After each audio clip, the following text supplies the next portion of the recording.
Buenas tardes. Bienvenidos. Hoy es la cuarta sesión del curso de verano de la Reforma Liberal y esta tarde contamos con la presencia del doctor Antonio Escobar. Les voy a hablar brevemente de quién es para que conozcan a nuestro invitado y bueno, pues para escucharlo en un momento más. Antonio Escobar es licenciado en Antropología Social por la Escuela Nacional de Antropología e Historia, maestro en Historia y Etnohistoria por la misma institución y doctor en Historia por el Colegio de México. Es investigador del CIESAS, Centro de Investigación y Estudios Superiores en Antropología Social, y miembro del Sistema Nacional de Investigadores. La temática central de sus investigaciones ha sido en torno a los pueblos indios de los siglos XVIII al XX, específicamente en las actuales huastecas, así como la relación de estos con los grupos de poder decimonónicos. Ha sido profesor de la Escuela Nacional de Antropología e Historia, de la Universidad Iberoamericana, en el CIESAS, en la Universidad Veracruzana y en diversas instituciones de estudios superiores de México y del extranjero. Algunas de sus publicaciones son 150 años de historia de la Huasteca, los bienes de comunidad y la defensa de las tierras en la Mixteca oaxaqueña, la arquitectura histórica del poder, naciones, nacionalismos y estados en América Latina, siglos XVIII y XIX, obra que coordinó junto con Romana Falcón y Raymond Bu, y otra obra que les menciono, Agua y Tierra en México, siglos XIX y XX, que coordinó con Martín Sánchez y Ana María Gutiérrez. Así que bueno, queda con ustedes el doctor Antonio Escobar. Bienvenido, doctor, muchas gracias.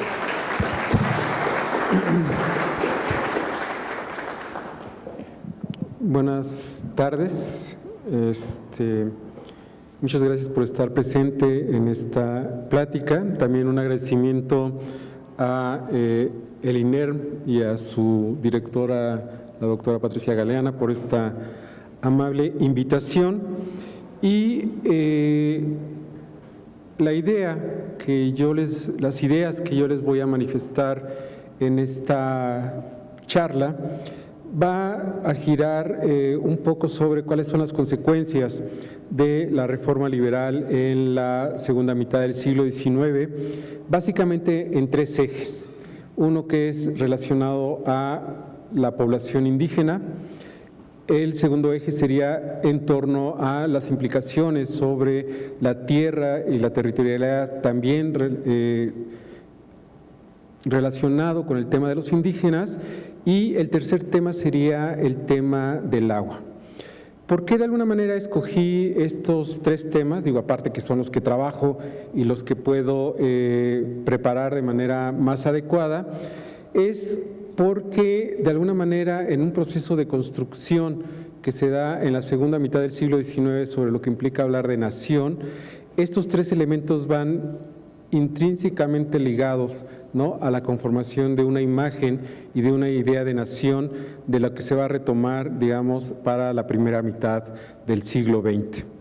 En este sentido, entonces, por lo tanto, digamos, desde mi muy particular punto de vista, digamos, la construcción o el discurso de la construcción del Estado-Nación para el siglo XIX está centrado, por un lado, en esta idea de homogenización en torno a la población, en términos culturales, físicos, lo que se llamaría un mestizaje biológico, pero también un mestizaje cultural, y por el otro lado, tratar de concretizar desde una perspectiva del Estado un proceso de centralización en términos jurídicos, en términos, digamos, del papel de las normatividades y por lo tanto un proceso de homogenización de lo que implican los derechos sobre los recursos naturales, ¿no? O sea, la imposición de lo que va a ser el derecho positivo para la segunda mitad del siglo XIX va a ser un elemento central dentro de toda esta parte del proceso de discusión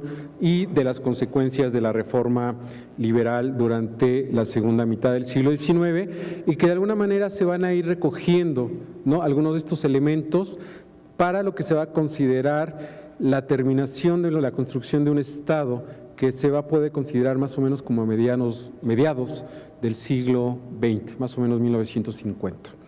Entonces, con base un poco en esta idea,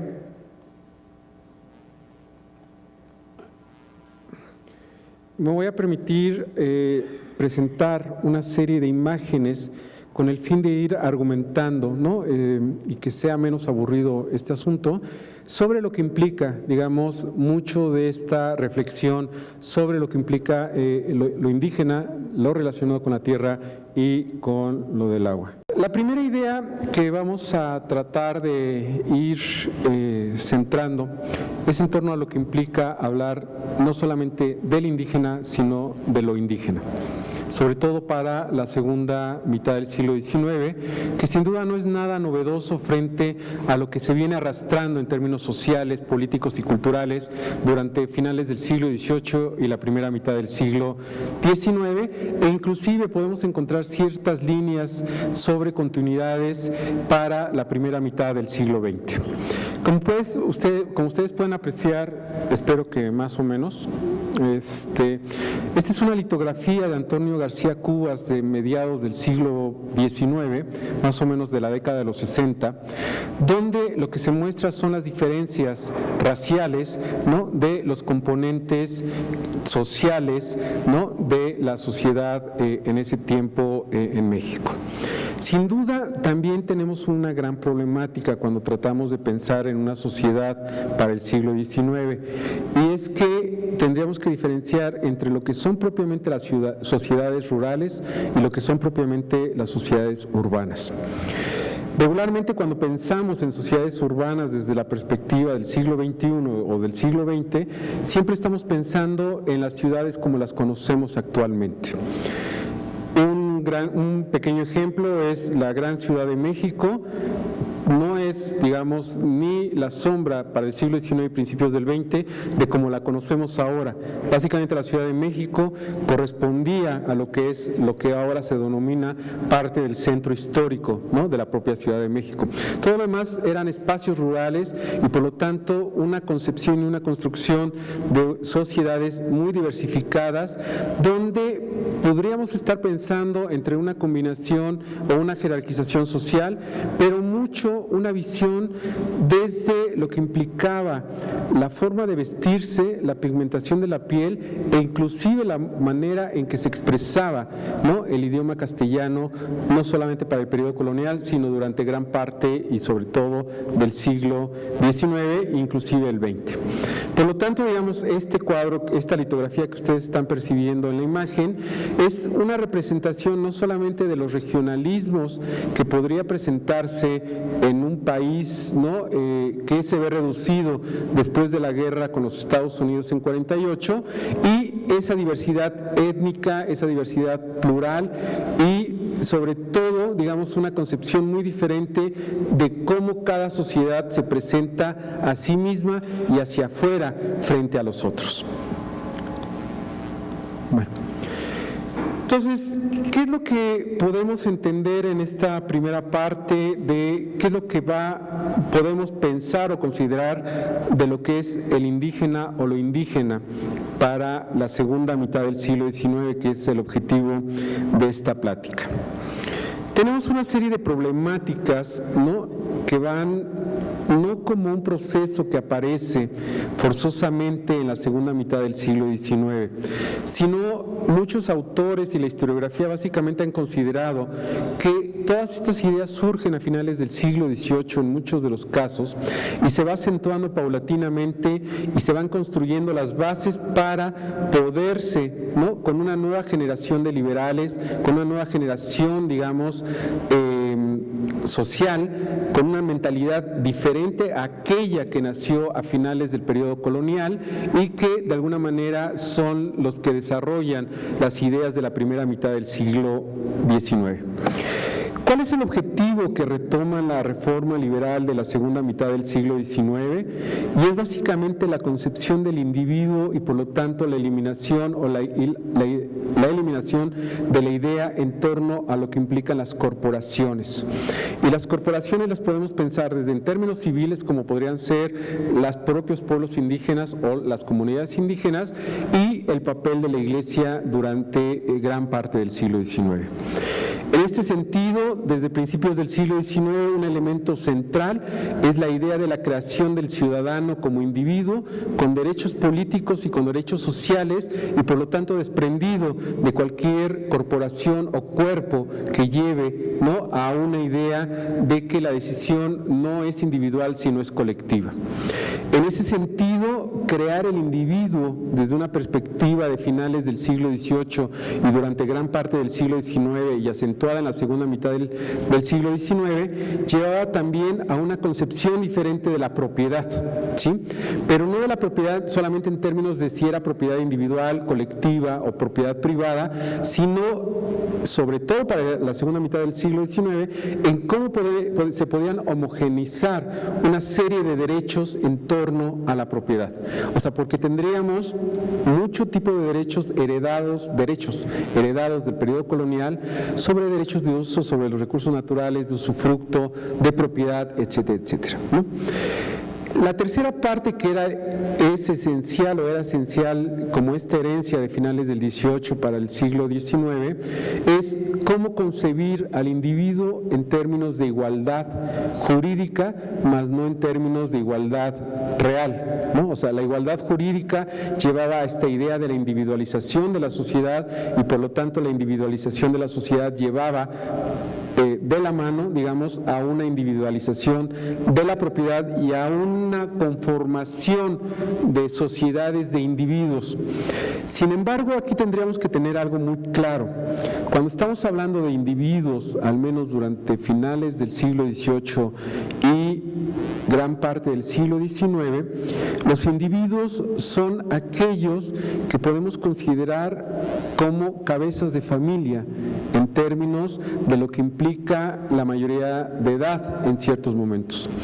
Debemos de considerar que realmente el voto de la mujer, en el caso de México y en muchos otros países del mundo, se da hasta el siglo XX, ¿no? Entonces, por lo tanto, cuando estamos construyendo todo un discurso en la historiografía sobre el papel del individuo, de la individualización, etcétera, estamos hablando de las cabezas de familia, básicamente. Entonces, este es un proceso, digamos, que lleva también a esta complejización de quiénes son los herederos, ¿no?, en términos de la propiedad y en términos de los derechos. Esto no implica que no hayan existido mujeres propietarias, ¿no?, de haciendas o de tierras, inclusive dentro de los pueblos indígenas, pero digamos en un espectro de un 100%, un porcentaje mínimo podía ser considerado como tal. El otro elemento que va ligado al individuo, a la individualización de la tierra, a la ciudadanía, era la parte fiscal. Si ustedes consideran que con la independencia de México en 1821-24 se abole, por lo tanto, y con la igualdad jurídica en que todos somos mexicanos e iguales ante la ley y por lo tanto no hay diferencias raciales, se elimina el tributo indígena, que era lo que pagaban los indígenas a la corona, y por lo tanto todos eran iguales para pagar impuestos, un gran problema cuando se pagaba de manera diferenciada. Entonces la idea de la individualización de la propiedad privada y de la ciudadanía también lleva a una cuestión fiscal necesaria para los gobiernos federales en la primera mitad del siglo XIX y que se acentúa, ¿no?, en la segunda mitad del siglo XIX. O sea, la manera de solventar una burocracia, un ejército, un aparato judicial, etcétera, era tener recursos. Y el único recurso importante de los gobiernos estatales y federales eran o las aduanas en los puertos o las alcabalas. El siguiente elemento dentro de todo este proceso de homogeneización y a la vez de diferenciación llevaría a un tema que nadie nos hemos puesto de acuerdo, es de qué tipo de Estado estamos hablando, ¿sí? O sea, la concepción de Estado como conformación de instituciones se nos diluye cada vez más entre los dedos frente a una problemática de que muchos consideramos que el Estado no es como tal durante la gran parte del siglo XIX y que realmente aparece como Estado, como lo podemos concebir ahora, en términos sociológicos y políticos, hasta la década de los 50 del siglo XX. Y esto va ligado también a una perspectiva de lo que implica hablar de nación. Cuando utilizamos la idea de Estado y nación o de nación por sí sola, pensamos en términos de nación en términos culturales, básicamente, ¿no? Entonces, unimos la palabra Estado desde una perspectiva de gobernabilidad con la palabra nación en términos culturales, ¿no? Sociales, pero si estamos observando y percibimos lo que implica hablar de nación para el siglo XIX, básicamente estamos hablando de nación de ciudadanos, o sea, la perspectiva de nación para el siglo XIX es una perspectiva política, igual que cómo se expresa dentro de las formas de gobierno, etcétera, etcétera. Bueno, ¿qué estamos enfrentando en términos de tierras? Y esta es una gran problemática, sobre todo cuando hablamos de poblaciones indígenas. La historiografía mexicana o la historiografía en general mexicanista ha considerado formas muy circulares y a veces dispersas en torno a los territorios de los pueblos indígenas que llevó, digamos, a estos efectos o a este proceso que se va a dar en términos de la legislación agraria para la segunda mitad del siglo XIX. Sin embargo, digamos, uno de los grandes problemas es que no sabemos a ciencia cierta dónde se ubicaban las llamadas tierras comunales de los pueblos y si son realmente tierras comunales en el sentido de que todos participaban activamente, todos los hijos de los pueblos, en la adquisición o en el acceso a esas tierras. Esta problemática también refleja a un elemento central en la construcción del discurso de los grupos de poder del siglo XIX y es, con base en esta nación, de la idea de la nación cívica, de la conformación de ciudadanos, del individuo, por lo tanto de un propietario que tenga derechos diferenciados, etcétera, también nos presenta la idea de cómo construir una ciudadanía diferenciada. ¿Qué pensamos regularmente cuando hablamos de ciudadanos? Aquellos que votan, pueden ser votados, ¿no? Y pueden acceder a ciertos puestos y esgrimir derechos políticos. Si consideramos que en el siglo XXI hay un gran proceso, o sea, todos somos ciudadanos porque la Constitución mexicana nos otorga la ciudadanía por nacimiento, etcétera, etcétera, pero básicamente podemos ejercer los derechos a la ciudadanía a partir de registrarnos en el IFE, ¿no? Y consideramos que toda la publicidad del IFE para convertirnos en ciudadanos y ejercer nuestros derechos nos lleva, digamos, a esta idea de derechos políticos. Tendríamos una gran duda sobre estos niveles en el siglo XXI de no voto, ¿no? En los momentos de elecciones. Un sencillo ejemplo son las votaciones que acaban de pasar en julio de este año, en donde hubo un 50 y tantos de abstención, ¿no? En los estados y en los ayuntamientos y en las diputaciones que hubo en este proceso de elecciones. Ahora, esta es una información que ahorita podemos manejar. Sin duda, muchos de ustedes que tienen hijos o que tienen hermanos, que piensan que cuando llegan a los 18 años empezamos a ver multitud de jóvenes, ¿no? Yendo al Instituto Federal Electoral a pedir su credencial del IFE. Digo, uno como padre se siente orgulloso de pensar que el hijo a los 18 años o la hija está asumiendo sus derechos, ¿no? Y sus deseos de la participación política, ¿no? En la toma de decisiones en este país. Eso sería lo ideal si vemos las estadísticas del IFE, se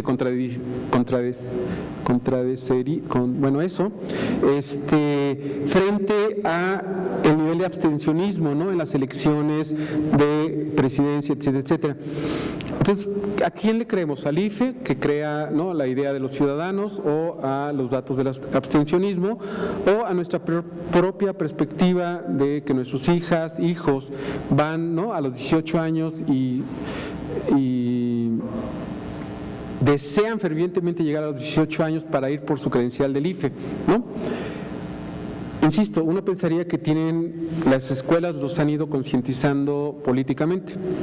Sin embargo, ¿no?, tanto las señoritas como los jóvenes que llegan a los 18 años van por su credencial del IFE porque es el único instrumento para demostrar que son mayores de edad y que pueden entrar a los antros. Entonces no hay ninguna conciencia política, ¿no?, de pedir el IFE, etcétera, etcétera.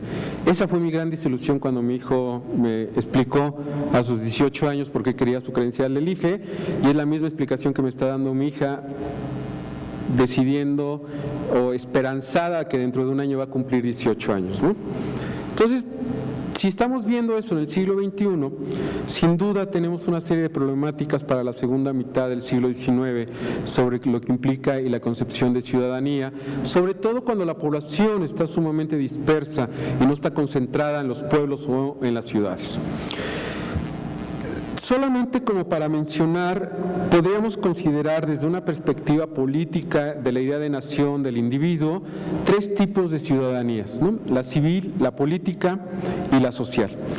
Y lo que implica cada una de estas tres ciudadanías en la construcción de una idea de nación cívica y de la idea de un Estado en construcción durante la segunda mitad del siglo XIX. Sin duda, lo que estamos enfrentando, digamos, como ciudadanía para el siglo XIX es una combinación entre esta ciudadanía civil que va más ligada a la cuestión de la libertad del individuo, ¿no?, a la propiedad, muy ligado a lo que implica también el derecho a participar en el ejercicio, ¿no?, entre comillas, del poder político, a una ciudadanía social donde está esgrimida, ¿no?, gran parte de lo que implica la supuesta igualdad entre todos los nacidos en el país.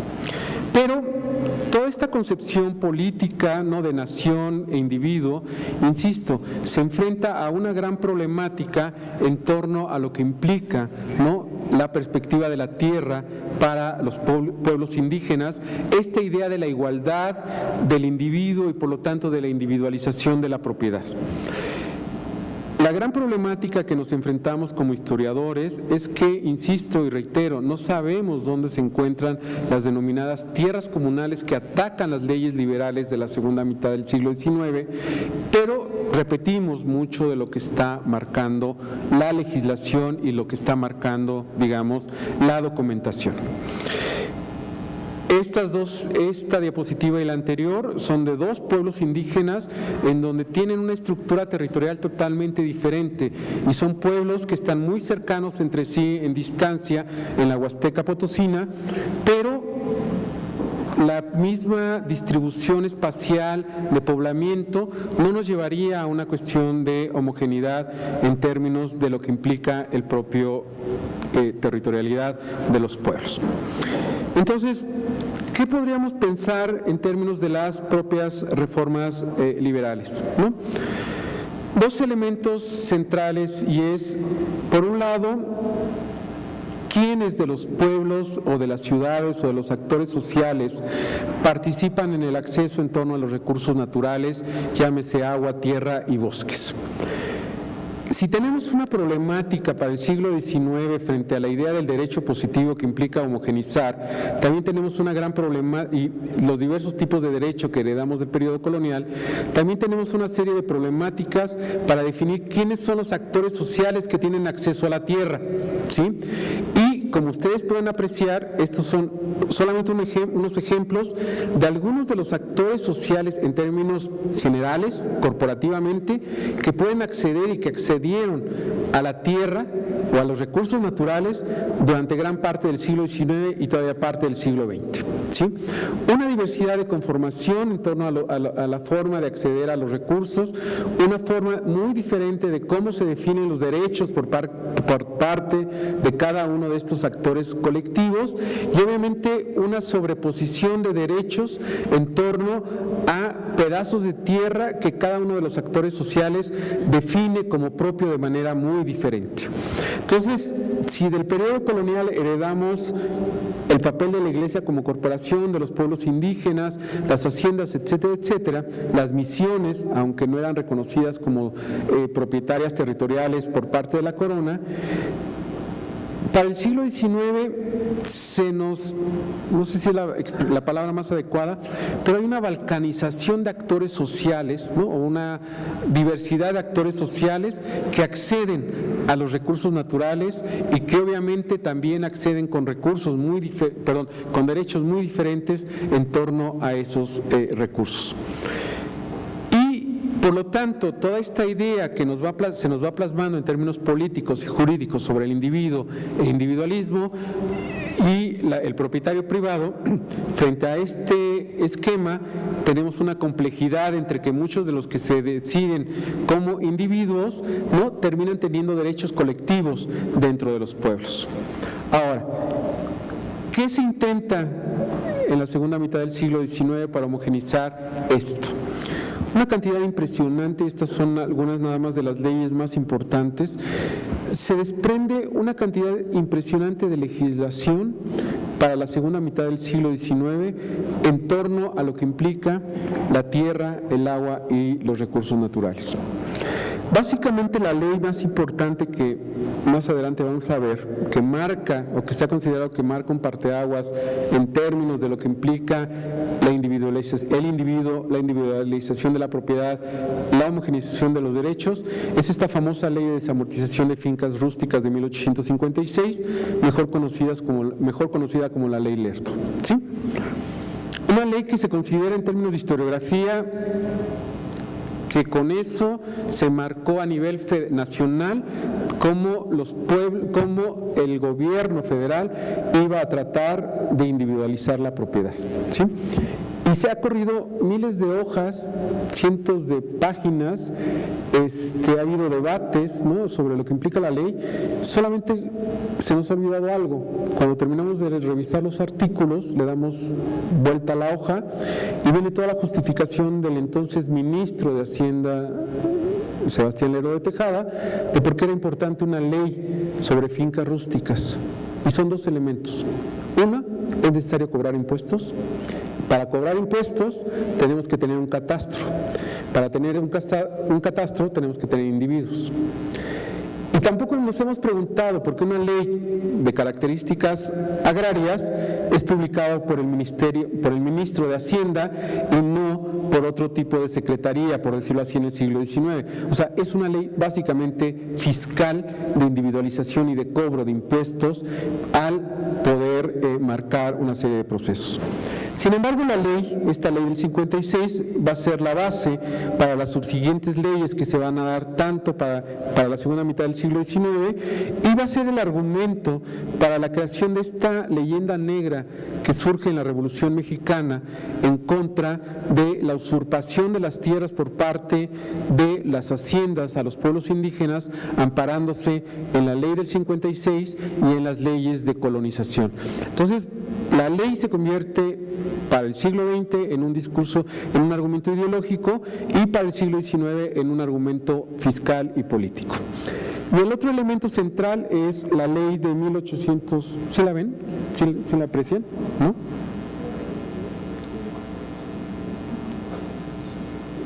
¿Aquí? ¿Sí? Bueno, esta es la ley de 1856, ¿sí? Ay, Dios mío. Insisto, estos inventos del hombre. Acá está. Entonces, ¿no traes marcador? Bueno,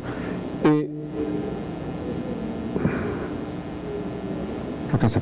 Bueno, esta es la ley de 1856, ¿no? De la ley de 1856 surgen las leyes sobre terrenos baldíos, colonización, etcétera. Tenemos una serie de leyes, ¿no?, inclusive las que se van a retomar para el periodo revolucionario en contraposición de la ley del 56, y en términos de agua la más importante es esta ley de 1888 que es sobre vías generales de comunicación. ¿Y por qué es importante?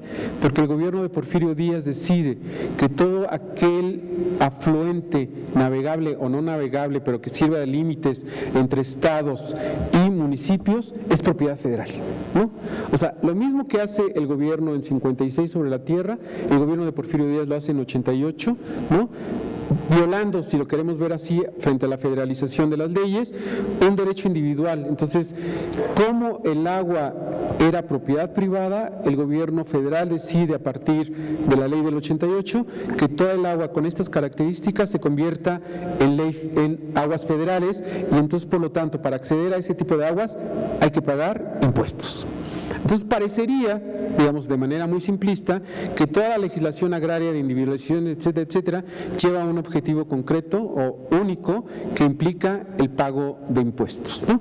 Ya lo que implica el resultado de la revolución lo comentaré un poquito más adelante, pero digamos, toda esta construcción legal, jurídica del gobierno federal durante el siglo XIX, gran parte de la segunda mitad del siglo XIX, no solamente implicaba esta individualización y estos procesos, sino también un aspecto muy necesario, que es el cobro de impuestos de manera individualizada.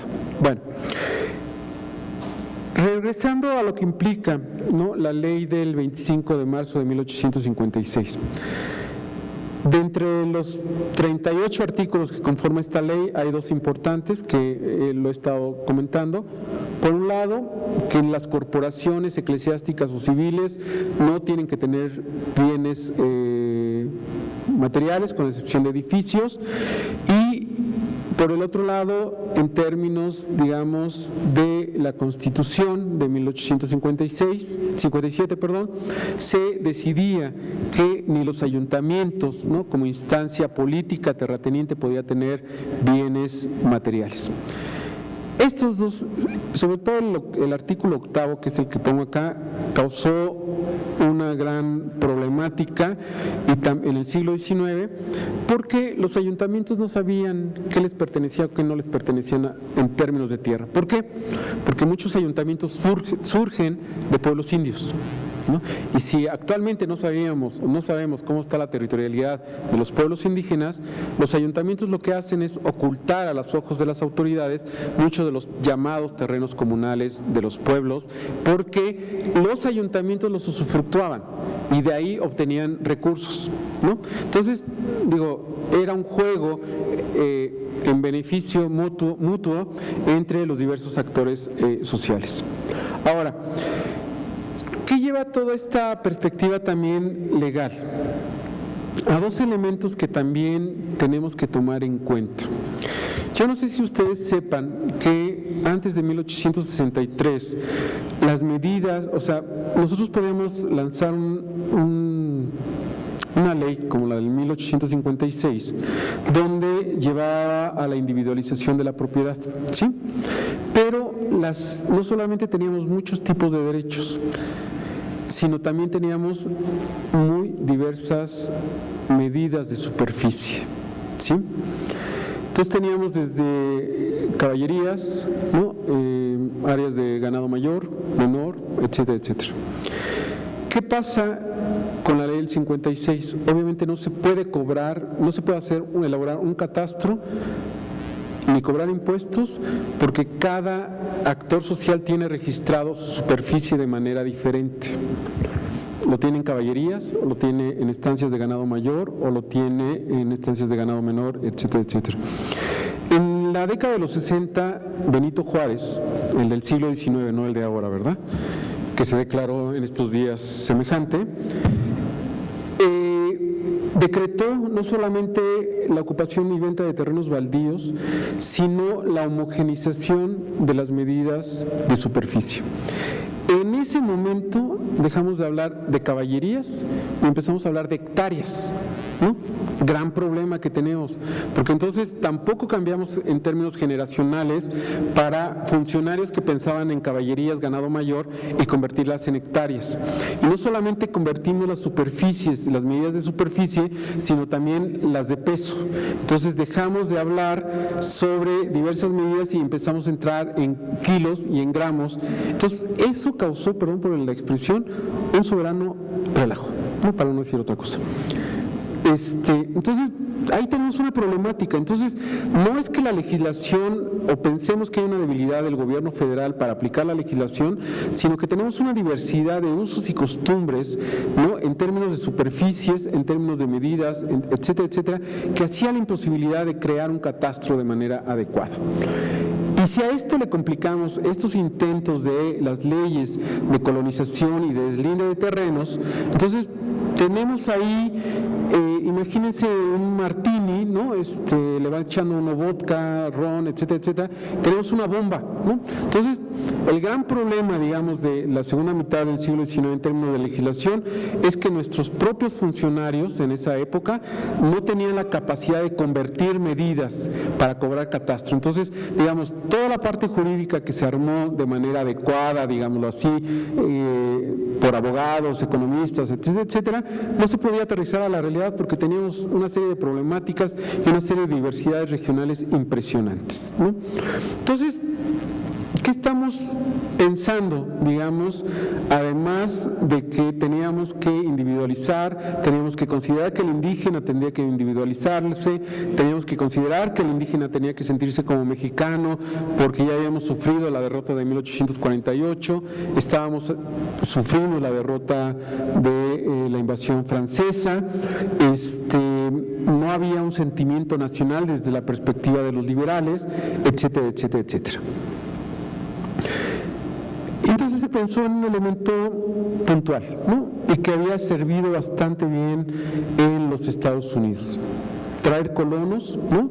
Durante la primera mitad del siglo XIX se pensó en colonos de todo tipo, ¿no? Los federalistas de la primera mitad del siglo XIX se consideraron arrepentidos por haber permitido una colonización sin marcar una serie de pautas, porque perdimos Texas y más de la mitad del territorio del norte, ¿no?, al permitir la colonización de no católicos, ¿no?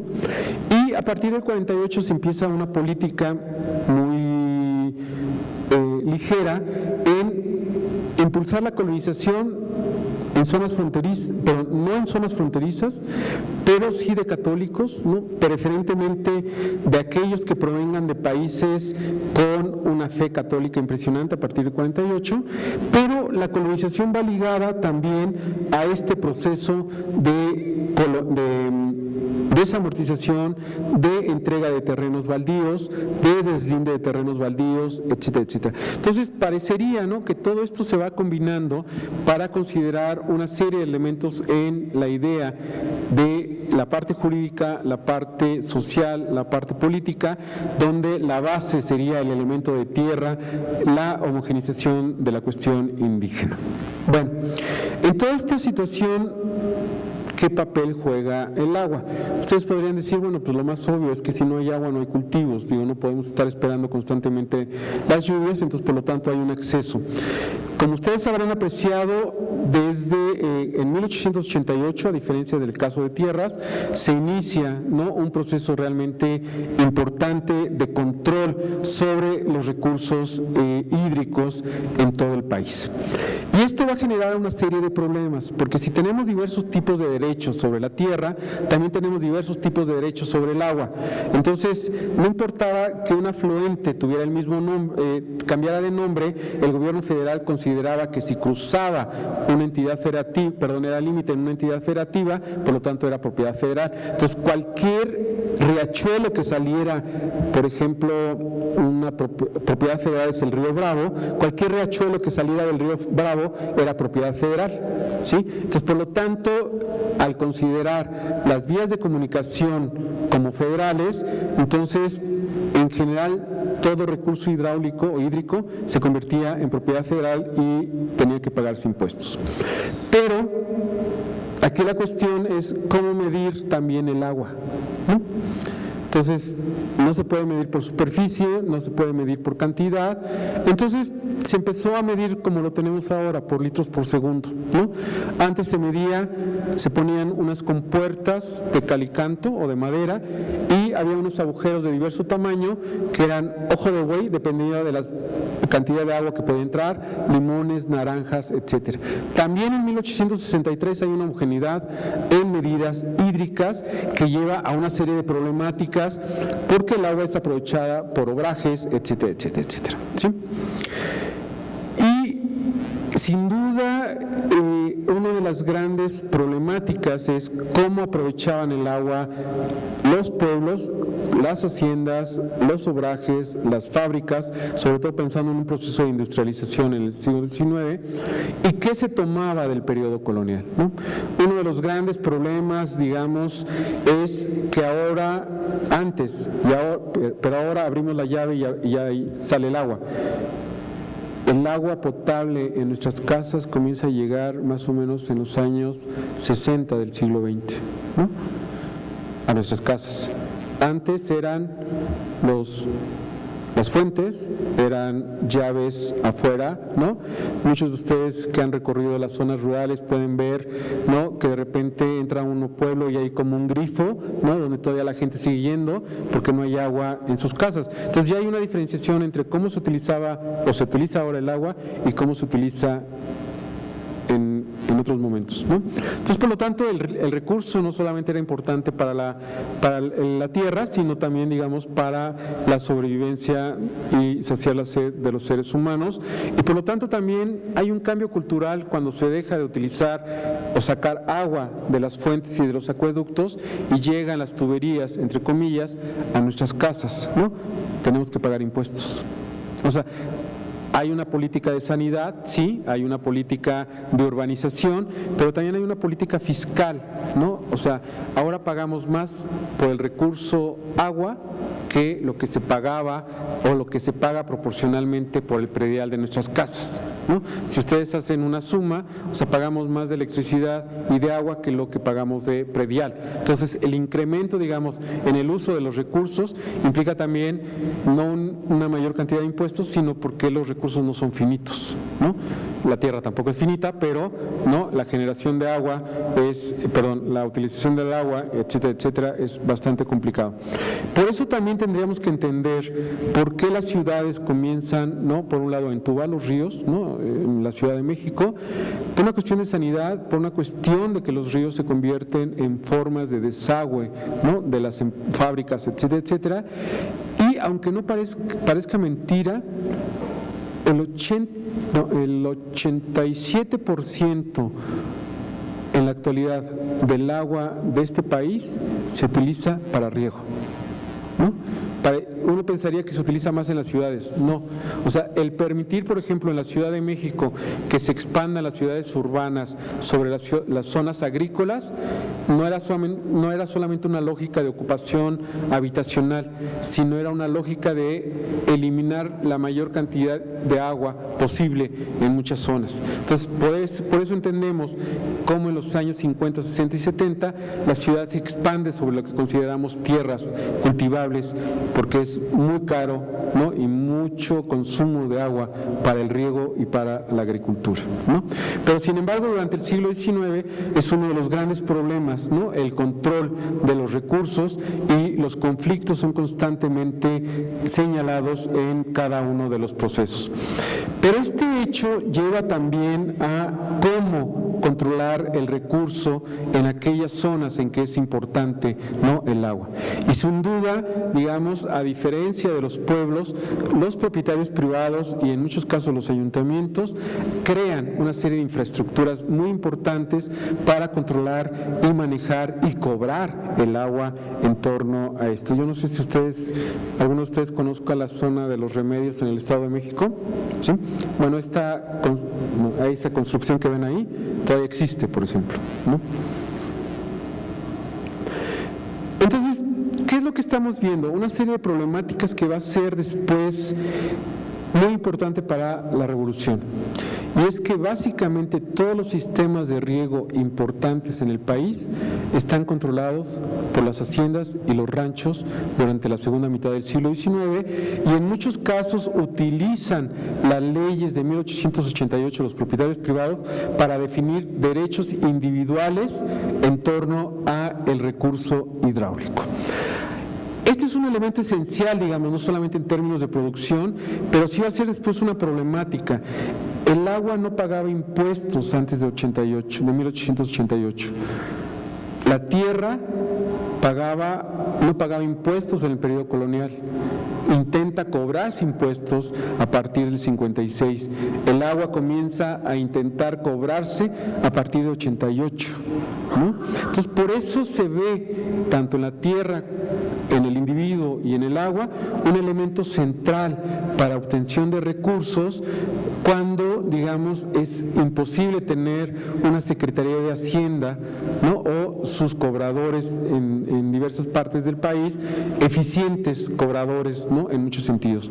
Entonces, por lo tanto, la expansión también de las propiedades privadas en muchas de las partes del país, no es solamente una expansión de la tierra por sí misma, sino también es una expansión ocupando diversos espacios geográficos para utilizar los recursos naturales de manera diferenciada. Pero no solamente lo hacen las haciendas, o sea, las haciendas tienen la capacidad, o los propietarios con los años tienen la capacidad de construir obras hidráulicas. Los pueblos construyen otro tipo de obras hidráulicas mucho menos permanentes que lo que ahora podemos observar, ¿no?, en muchas de las localidades y de las partes de México.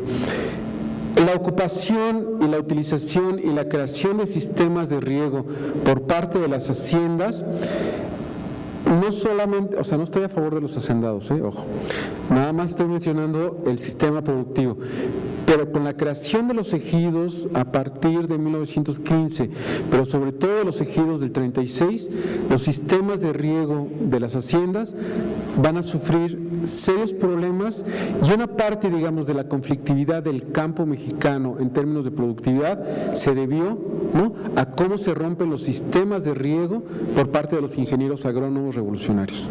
O sea, no había un conocimiento adecuado en cómo pensar los sistemas de riego que se habían heredado desde el periodo colonial al siglo XIX y cómo estos se habían ido construyendo en espacios geográficos muy diferenciados, ¿no?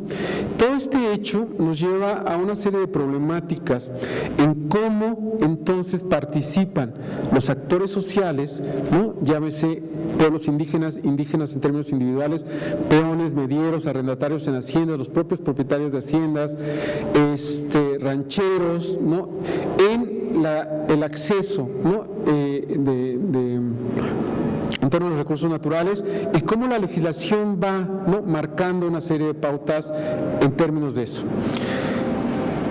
Si estamos pensando en cómo se está construyendo toda esta legislación y también la problemática en torno a la legislación, sin duda nos llevaría a considerar que si actualmente nos cuesta mucho trabajo entender la obediencia de nosotros como ciudadanos a la normatividad estatal, ustedes imagínense lo que implica 100 años o 150 años atrás un entendimiento sobre la legislación y una explicación en torno a cómo utilizar los recursos naturales.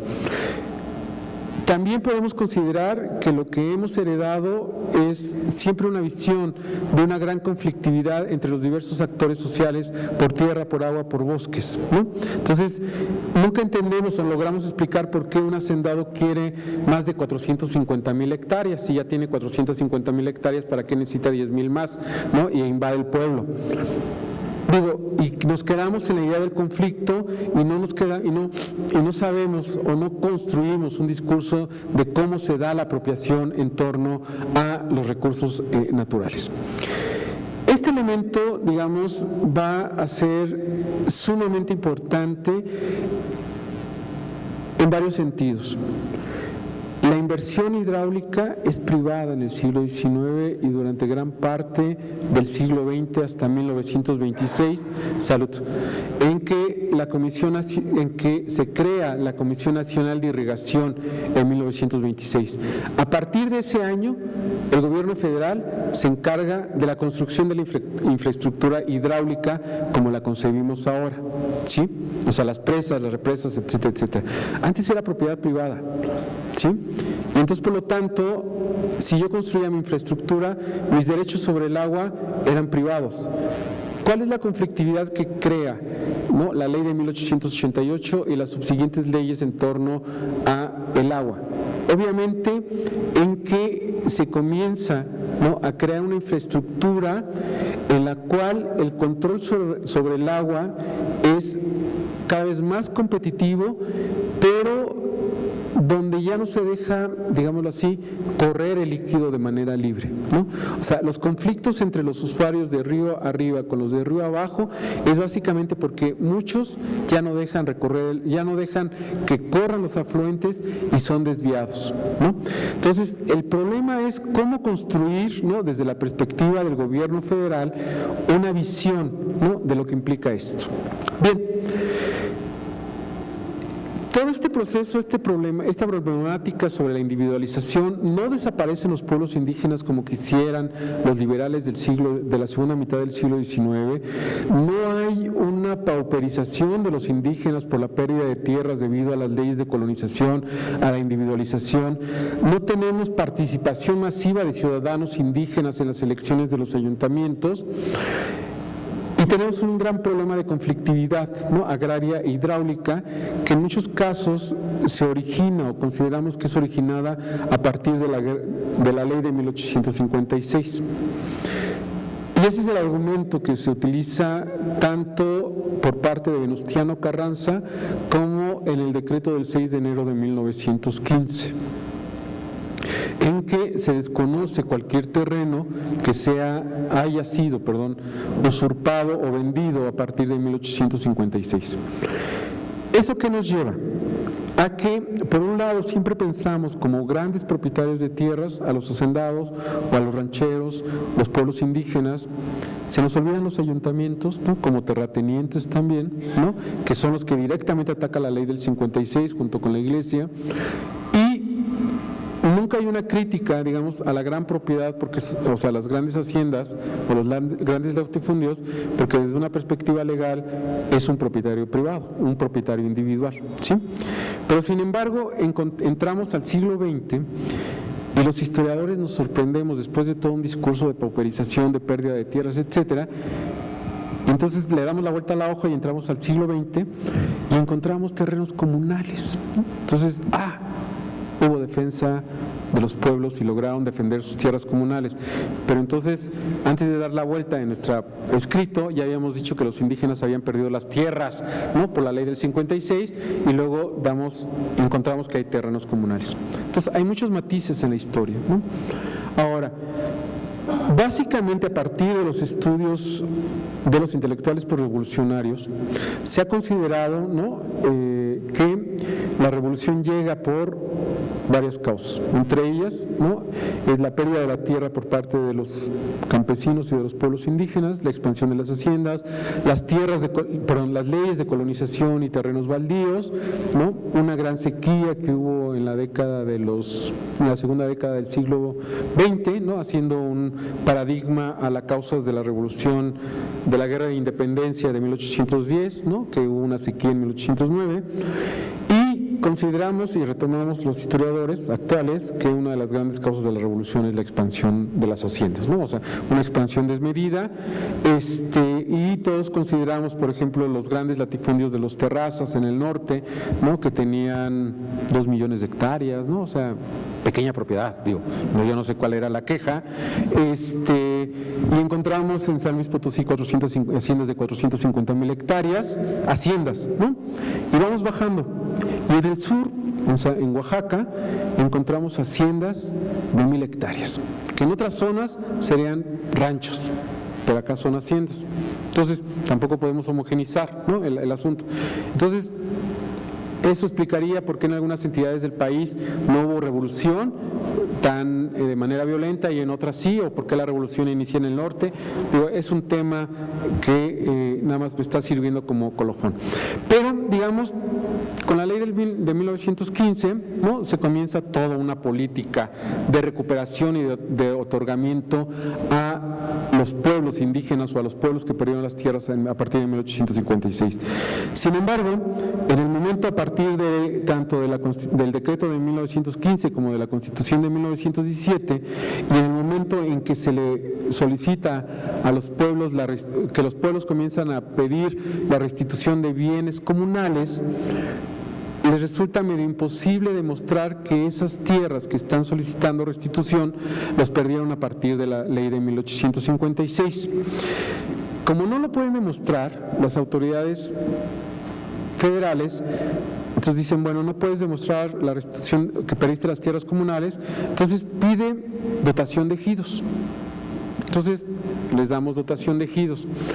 Pero aquí tenemos un problema conceptual que no quiero entrar. Los ejidos que se les empieza a otorgar entre 1915 y 1936 no tienen nada que ver con la concepción del ejido que se tenía para el siglo XIX, ni la concepción del ejido como tierra que se tenía para el periodo colonial, ni es el mismo ejido como lo concebimos en la ley del 1992 que corresponde al ejido cardenista. Entonces, cuando a finales del siglo XIX se buscaba la homogeneización de los derechos, ¿no?, en términos de derecho positivo, porque había diversos tipos de derecho de uso de usufructo, etcétera, etcétera, lo que viene a ser, y teníamos diversos propietarios, terratenientes, el ayuntamiento, los pueblos indígenas, las haciendas, etcétera. ¿Qué sucede con la ley a partir de 1915? Es que creamos un nuevo terrateniente. Bueno, se crea un nuevo terrateniente y es el ejido, ¿no? Entonces, un ejido en términos colectivos, ¿no?, en términos de decisiones de asamblea, pero finalmente no es el mismo tipo de ejido. O sea, si uno hace un corte entre lo que implica el ejido, insisto, cardenista del 36 en adelante y lo que implica el ejido antes de 1936, en términos de territorio y de concepción legal, no tiene nada que ver. Y luego tenemos otro problema. Los historiadores hablamos de ejidatarios en automático a partir de 1915, ¿no? Pero la legislación revolucionaria no habla de ejidos, no habla de ejidatarios, sino hasta el Código Agrario de 1934, ¿no? Entonces, aquí tenemos una gran problemática. Entonces, ¿de qué tipo de actores sociales estamos hablando como resultado de todo este discurso del gobierno frente a la pérdida de tierras, frente a la pérdida de recursos frente a la pérdida de control del agua? Y esta problemática nos lleva, ¿no?, a una serie de manifestaciones en donde se otorga tierras se otorgan tierras de riego a partir de 1915 utilizando este discurso sobre restitución de bienes comunales, pero hay un problema. A los ingenieros se les olvida, a los ingenieros agrónomos se les olvida otorgar agua para esas tierras denominadas de riego. ¿Por qué? Porque los pueblos están abajo de un afluente y ese afluente está controlado por otro pueblo o por otro ejido, pero además arriba de ese ejido hay un ejido que se creó de una hacienda que controlaba el sistema de riego y lo distribuía de otra manera. Entonces, cuando se rompe, entonces el ejido que queda considera que esa agua es propiedad suya como ejido, entonces ya no lo deja bajar. Entonces digo, los problemas que parecerían recrudecerse por la legislación, viene a ser toda una problemática también en donde muchos de los actores sociales no les queda claro, ¿no?, qué va a suceder en términos de la propia, ¿no?, estructuras agrarias. Entonces, digamos, ¿qué comienzan a hacer muchos de los propietarios privados?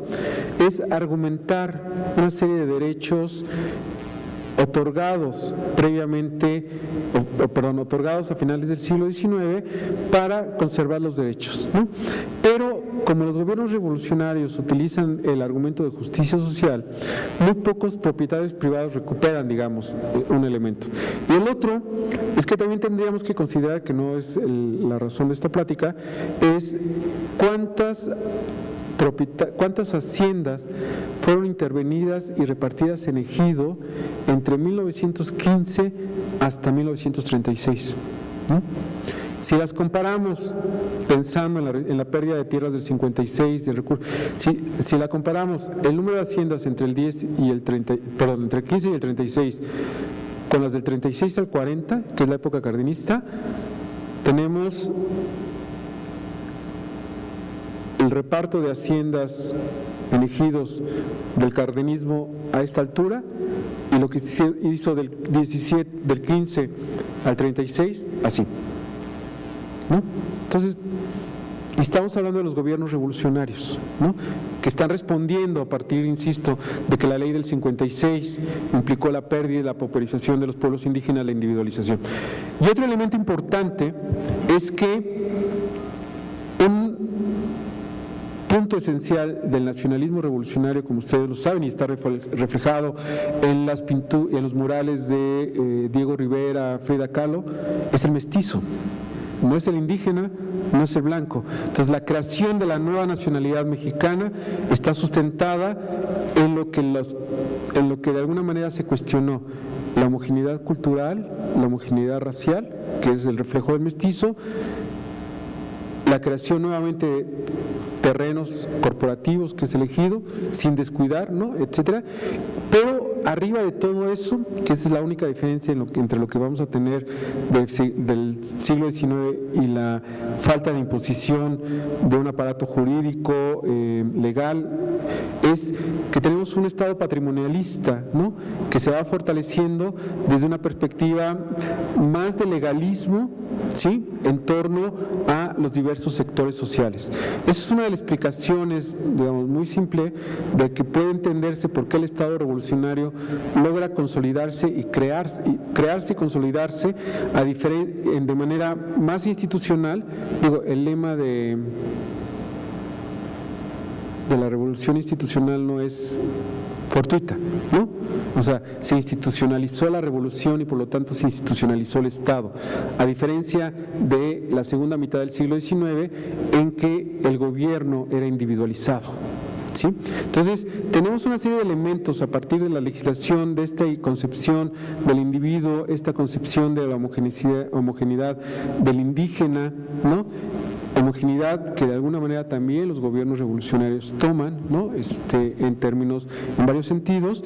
Y entonces, sí hay grandes diferencias entre lo que implicó la política liberal del siglo XIX, lo que implica la política revolucionaria, pero parecería que podemos encontrar muchos más puntos de convergencia, y tendríamos que matizar mucho lo que implica, ¿no?, la propia visión negra, leyenda negra que hemos creado en torno a lo que es la segunda mitad del siglo XIX. Muchísimas gracias.